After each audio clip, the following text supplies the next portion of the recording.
glândulas adrenais são pequenas, mas desempenham um papel vital no corpo dos animais. Quando há algo de errado com elas, isso pode ter consequências graves para a saúde dos nossos amigos peludos.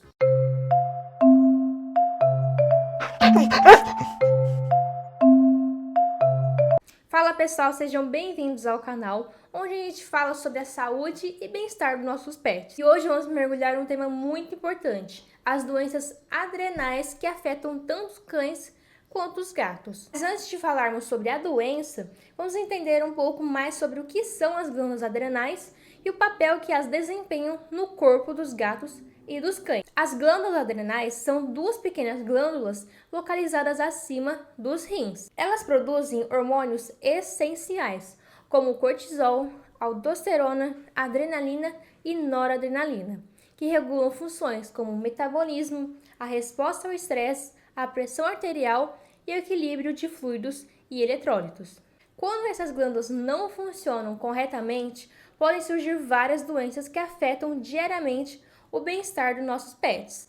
Hoje vamos focar em duas principais doenças adrenais: o hiperadrenocorticismo, também conhecida como síndrome de Cushing, e o hipoadrenocorticismo, conhecido como doença de Addison. Então vamos começar com a síndrome de Cushing, que é também conhecida como hiperadrenocorticismo.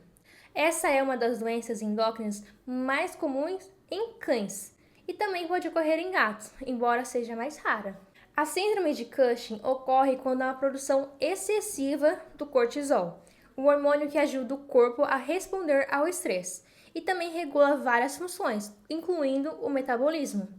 Essa produção excessiva pode ser causada por dois fatores principais. O primeiro é o Cushing hipofisário, que está cerca de 80 a 85% dos casos.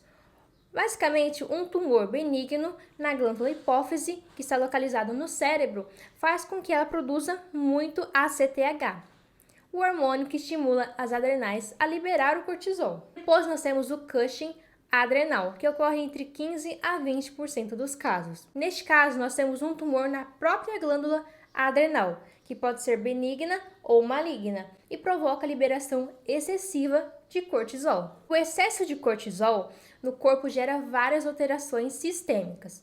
Ela aumenta a glicose no sangue, diminui a resposta imune, promove a retenção de líquidos e afeta o metabolismo de gorduras e proteínas, levando a uma série de sinais clínicos.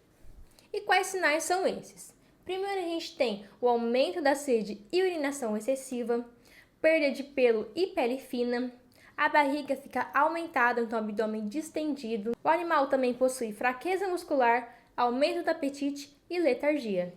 O diagnóstico é feito por exames de sangue, como o teste de supressão de dexametasona ou o teste de estimulação de ACTH, além de exames de imagem para verificar possíveis tumores nas adrenais ou na hipófise. Agora vamos falar o oposto da síndrome de Cushing, o hipoadrenocorticismo, mais conhecido também como doença de Addison. Essa é uma doença menos comum, mas pode ser muito séria. A doença de Addison ocorre quando as glândulas adrenais não produzem hormônios suficientes, principalmente o cortisol e a aldosterona. Isso pode ser causado por uma doença autoimune da glândula adrenal ou por causas secundárias, como o uso prolongado de fármacos.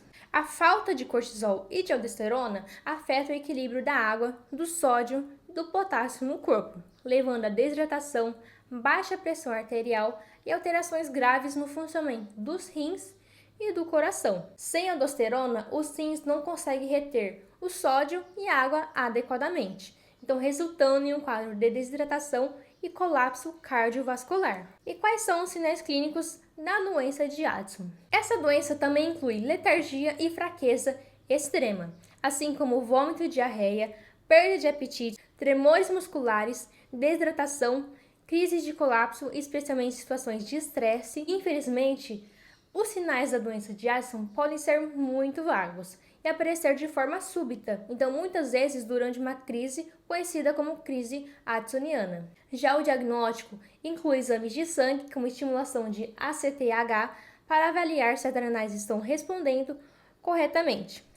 Além disso, a medição dos níveis de eletrólitos, especialmente de sódio e potássio, é crucial para o diagnóstico. Para ambas doenças existem tratamentos eficazes, mas eles variam dependendo da condição. Para a síndrome de Cushing, o tratamento inclui medicamentos que inibem a produção de cortisol, como mitotano, cirurgias em casos de tumores adrenalinos, especialmente se forem malignos. Em casos de Cushing hipofisário, a radioterapia pode ser indicada. Já para a doença de Addison, o tratamento é baseado na reposição dos hormônios que estão faltando, o que inclui flutocortisona para repor a aldosterona, prednisona ou outros corticosteroides para repor o cortisol. É claro, com um tratamento adequado, muitos cães e gatos com doenças adrenais podem viver de forma saudável e confortável. Porém, é importante lembrar que essas condições exigem acompanhamento contínuo com o veterinário, incluindo os exames regulares e ajuste de medicação. Essas doenças adrenais podem parecer complexas, mas com o diagnóstico correto e o tratamento adequado, os nossos pets têm grandes chances de viver bem. Se você notou algum desses sinais clínicos que discutimos aqui, procure um veterinário para uma avaliação. Se você gostou desse vídeo, não se esqueça de curtir, se inscrever no canal e compartilhar com outros tutores que possam beneficiar dessas informações. Então eu te vejo no próximo vídeo. Até mais!